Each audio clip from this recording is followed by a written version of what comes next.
સુરતમાં રાંદેરમાં ₹5 કરોડની લૂંટ ચલાવનાર લૂંટારુઓને ઝડપી પાડી સુરત શહેર ક્રાઇમ બ્રાન્ચ અને વલસાડ પોલીસ.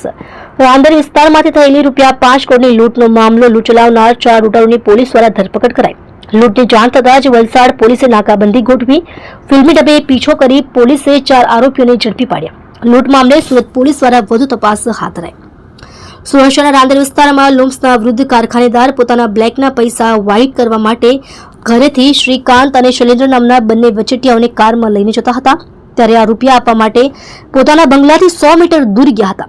આ રૂપિયાની સામે વૃદ્ધને RTGS મારફતે વ્હાઇટ એન્ટ્રી મળવાની હતી, પરંતુ MH01AV2304 નંબરની ઇનોવા કારમાં આવેલા 2 શખ્સે કારમાંથી પૈસાના થેલા પોતાની કારમાં મૂકી દીધા હતા અને ત્યારબાદ વૃદ્ધની કારમાં બેઠેલા શ્રીકાંત અને શૈલેન્દ્રને પણ પોતાની કારમાં બળજબરીથી બેસાડી ત્યાંથી ભાગી છૂટ્યા હતા. સુરતમાં બનેલી લૂંટની ઘટનાની જાણ વલસાડ પોલીસની ટીમને મળતા વલસાડ જિલ્લાના તમામ મુખ્ય માર્ગો ઉપર નાકાબંધી ગોઠવી દેવામાં આવી હતી. જે દરમિયાન બાતમીવાળી કાર આવતા વલસાડ જિલ્લા પોલીસની ટીમે બગવાડા ટોલનાકા પાસે પોલીસની નાકાબંધી જોઈ આરોપીઓ રોંગ સાઈડ ઉપર ભાગી ગયા હતા. જોકે વલસાડ LCB પોલીસની ટીમે ફિલ્મી ઢબે પીછો કરી 45 મિનિટની અંદર જ આરોપીઓને ઝડપી પાડ્યા હતા. વલસાડ જિલ્લા પોલીસની ટીમે કારમાંથી 4 કરોડ 55 લાખ રોકડા અને આરોપીઓનો કબજો સુરત પોલીસે સોંપ્યો છે.